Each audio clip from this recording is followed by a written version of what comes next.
Hello, আসসালামু আলাইকুম। Star auto থেকে আপনাদেরকে স্বাগতম। তো আজকে আপনাদেরকে আমরা যে জিনিসটা শেয়ার করব, হাইব্রিড ব্যাটারি কি, হাইব্রিড ব্যাটারি কিভাবে সার্ভিসিং করতে হয়, এটা করা জরুরি কি না এবং কখন করতে হয়, এই ব্যাপারগুলো আপনাদের সাথে শেয়ার করব। তো আজকে আপনারা যে জিনিসটা দেখতেছেন, এটা একটা টয়োটা ব্র্যান্ডের টয়োটা এক্সিও গাড়ির হাইব্রিডের ব্যাটারি। তো হাইব্রিড ব্যাটারিটার ভিতরে আসলে কী থাকে, এটার উপরে আসলে টিনের কভার থাকে। টিনের কভারগুলো আমরা খুলে ফেলছি।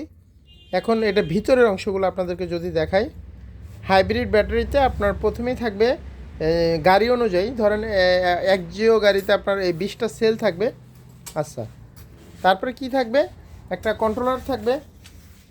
প্রত্যেকটা সেলে কতটুকু চার্জ হয়, কি হয় না হয়, এগুলো আপনার এই কন্ট্রোলার সেন্স করতে পারে। ও আসলে পুরা সব কিছুকে নিয়ন্ত্রণ করে। আর আছে কিছু টেম্পারেচার সেন্সর, প্রত্যেকটা সেলের গায়ে সেন্সর লাগানো থাকে। সেন্সরের কাজটা হলো এই যে যেই ব্লোয়ার ফ্যানটা আছে, ব্লোয়ার ফ্যানটা কখন চলবে কখন চলবে না এটা নির্ধারণ করবে। কারণ আপনারা জানেন ব্যাটারি যখন চার্জ হয় তখন এটা অনেক গরম হয়।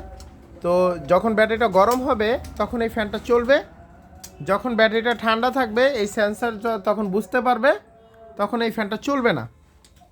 আচ্ছা, হাইব্রিড ব্যাটারিটা সার্ভিসিং করবেন কখন এবং কি কারণে করবেন, তো এই যে যদি আপনাদেরকে দেখাই, এটা একটা রানিং গাড়ি থেকে আমরা এই ব্যাটারিটা খুলছি। এই ব্যাটারিটা আমাদের কাছে সার্ভিসিংয়ের জন্য আসছে। আচ্ছা, এবং এই ব্লোয়ার ফ্যানটা অলরেডি আমরা পরিষ্কার করে ফেলছি। তো আসলে ধরেন অনেকেই আমাদের কাছে, আমাদের অনেক ক্লায়েন্টরা আসে একদম ব্যাটারি নষ্ট করে নিয়ে আসে। যখন হাইব্রিড ব্যাটারি রিপ্লেসমেন্টের কোড চলে আসে, ঠিক তখন আমাদের কাছে আসে, বলে ভাই ব্যাটারিটা সার্ভিসিং করে দেন।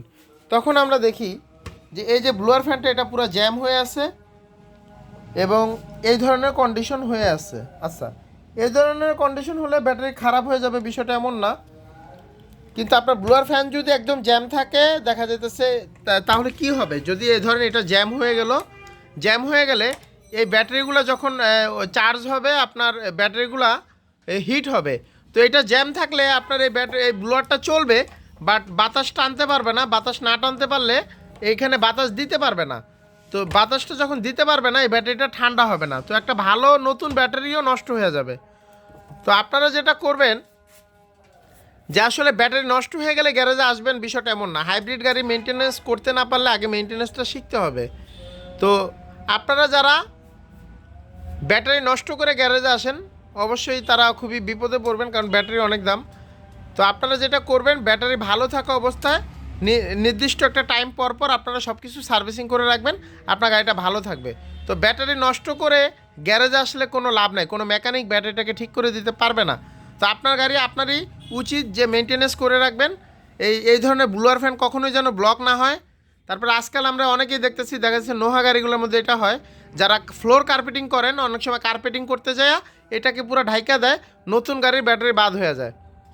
তো আসলে তারপরে কি করতে হয়, এই আপনার ব্লোয়ার পরিষ্কার করতে হবে। তারপরে এই দেখেন, এই যে যেই ব্যাটারির যে ধর্ম, এই যে দেখেন আপনারা কার্বন রাস্ট পড়ে গেছে।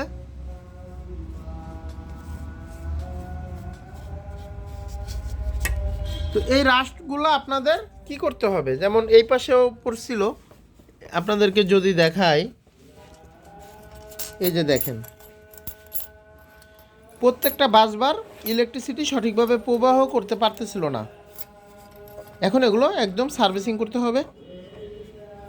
খুব বেশি চার্জ না, আপনারা আপনাদের গাড়ির প্রতি যত্নশীল হবেন, ব্যাটারিটা ভালো রাখবেন, গাড়িটাকে ভালোভাবে মেনটেন করবেন, তাতে আপনাদের আর্থিকভাবে এবং মানসিকভাবে আপনারা অনেক শান্তি পাবেন।